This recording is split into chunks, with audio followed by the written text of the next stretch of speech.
We know that protein is crucial for building and maintaining lean muscle mass, which naturally declines after 30.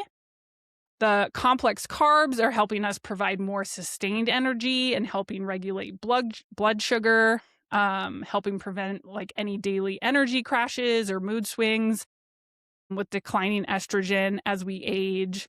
And then, of course, healthy fats like avocados and nuts and olive oil are essential building blocks for hormone production and brain health. So, my macro ratios a few years ago were all out of whack. I over-indexed on protein, which is not usually the case. Most women really fall flat on the protein side. But for me, specifically right now, when I'm coming out of my cut, my macro target is 163 grams a day and will continue to slowly increase as my daily calories increase. And so for me, that's eating basically my body weight in grams. And so again, for me, protein was not the problem. I think most women do struggle with the protein side, which is why you hear everyone talk about prioritize protein.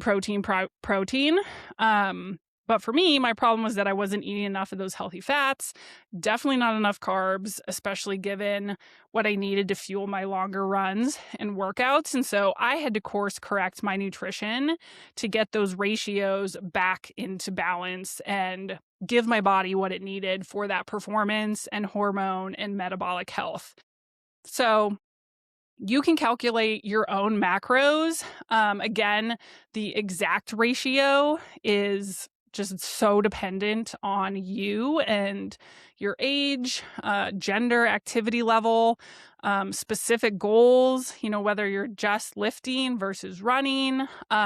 There's so many different factors that go into it. And so in general, it can be helpful just to know the general range, and you could go on to any, you can go on to any macro calculator online, like calculator.net has some. I think MyFitnessPal has some you can use too, to figure out what your range should be. I use MyFitnessPal to enter my exact macro goals, and then I can log my food so I can see how I'm doing on hitting those macro goals every day. And I personally have tracked food on and off for the past 10 years, so I don't find it annoying or hard because I kind of have that motion down. But my end goal isn't to track food and macros forever.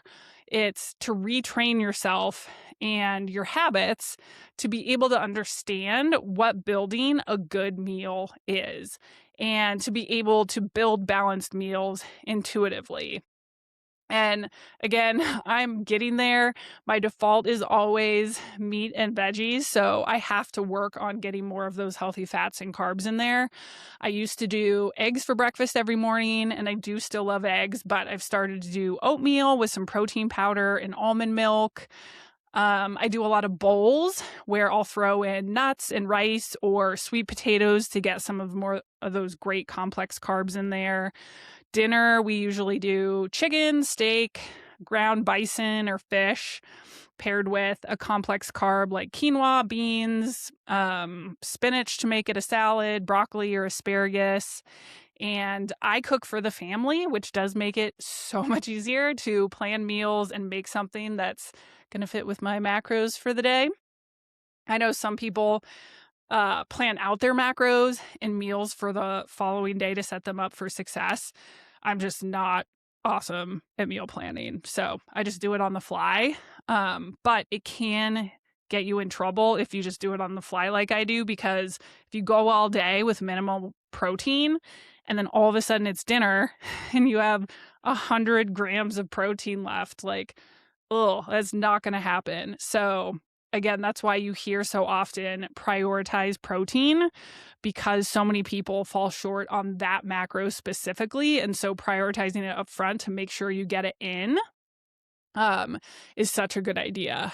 And then on top of just understanding your macro ratio and hitting your macros, I think the other piece is hitting them with real food. If you're hitting your macros, but it's all processed garbage, like it's gonna leave you inflamed and not seeing the results you want. So that's the macros piece.